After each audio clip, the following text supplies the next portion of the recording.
අද අපි කතා කරන්න යන්නේ බිංචුන් කියන ප්‍රසිද්ධ බ්‍රෑන්ඩ් එක ගැන. බිංචුන් කියන්නේ චීනයේ ආරම්භ වූ ටී චේන් බ්‍රෑන්ඩ් එකක්.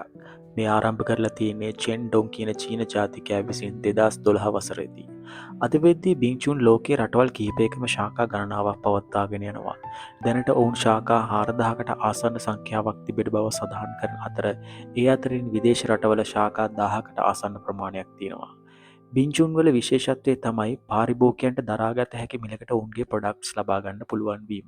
බිංචුන් ඩ්‍රින්ක්ස් වල ප්‍රධාන ඇතුළත් ද්‍රව්‍ය වල සාමාන්‍යයෙන් තියෙන්නේ ටී බේස් එකක්. කිරි, cream mixture, ෂෙවි බෝබා පර්ල්ස්, sweet සිරප්ස්, blueberry, මිදි, ලයිචි, lemon, පළතුරු රස අඩංගු කරලා අපිට කැමති විදිහට ගන්න පුළුවන්.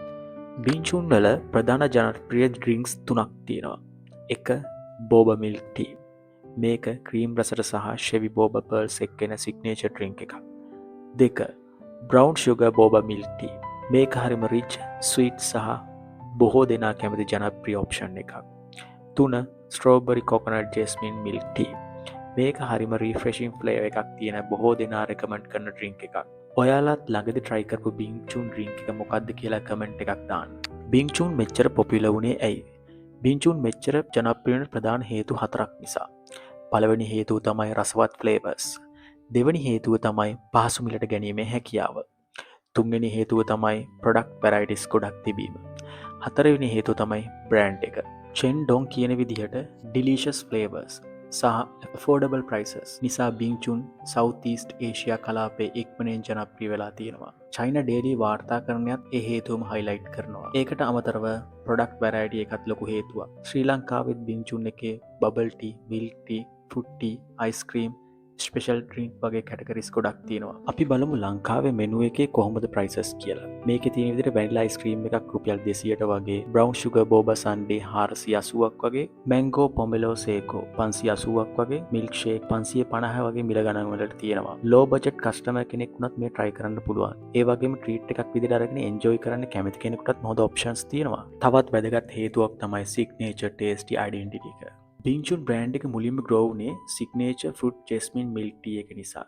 ඒ කියන්නේ මේ බ්‍රෑන්ඩ් එක සාමාන්‍ය ටී ෂොප් එකක් විතරක් නෙමෙයි, යුනික් ෆ්ලේවර් අයිඩෙන්ටිටි එකක් තියෙන බ්‍රෑන්ඩ් එකක් කියන එකයි. බිංචුන් බ්‍රෑන්ඩ් එකට ශ්‍රී ලංකාවේ ස්ටෝර්ස් 32කට වඩා වැඩි ප්‍රමාණයක් තියෙනවා. ඒ අතරින් කොළඹ 21ක්, ගම්පහ 5ක්, කළුතර 2ක් වගේ ස්ප්‍රීඩ් වෙලා තියෙනවා. ඒ නිසා මිනිසුන්ට මේ බ්‍රෑන්ඩ් එක නිතරම දකින්න ලේසියෙන් try කරන්න සහ පුරුද්දක් කරගන්න පහසු වෙලා තියෙනවා. අපි දැන් බලමු අවුට්ලට් එකකින් කොච්චර earn කරන්න පුළුවන්ද කියලා. ෆ්‍රැන්චයිස් එකක් ආරම්භ කරන්න සාමාන්‍යයෙන් යුවාන් 1,30,000ක් වගේ ඕන වෙනවා. ඒ කියන්නේ ලංකාවේ සල්ලි වෙන රුපියල් මිලියන 6ක් වගේ. මේක ඇවිල්ලා ස්ටාර්ටින් බජට් එකක්. හැබැයි රෙන්ට් එක, ට්‍රාන්ස්ෆර් ෆී වගේ දේවල් ලොකේෂන් අනුව වෙනස් වෙනවා. ලංකාවේ ඔෆිෂියල් සයිට් එකට අනුව ලංකාවේ ස්ටෝර්ස් 32ක් වගේ තියෙනවා. අපි දැන් බලමු මෙනු එකේ මොන වගේ අයිටම්ද තියෙන්නේ කියලා. ඇත්තරම අවුට්ලට් එකකින් කොච්චර ගාණක් උපයන්න පුළුවන්ද කියන එක කියන්න හරි අමාරුයි. නමුත් අපිට මෙහෙම දලා අදහසක් ගන්න පුළුවන්. සාමාන්‍යයෙන් අපි 150ක් වගේ කප්ස් ඩේලි සෙල් කළොත් අපිට හම්බෙනවා 67500ක්. සාමාන්‍යයෙන් කප්ස් 300ක් වගේ අපිට විකුණ ගන්න පුළුවන් වුණොත් දවසට 1,35,000ක් වගේ හොයාගන්න පුළුවන්. සාමාන්‍යයෙන් කප්ස් 500ක් වගේ යනවා නම් අපිට 2,25,000ක් වගේ දවසකට හොයාගන්න පුළුවන්. හැබැයි මේක මතක තියාගන්න මේක ග්‍රොස් සේල්ස් විතරයි. ඒ කියන්නේ මුළු විකුණුම් ආදායම. මේක ප්‍රොෆිට් එක නෙමෙයි. මේකෙන් rent, salaries, ingredients, electricity, franchise fee වගේ වියදම් අඩු කළාම තමයි ඇත්ත ලාභය තීරණය කරන්න වෙන්නේ.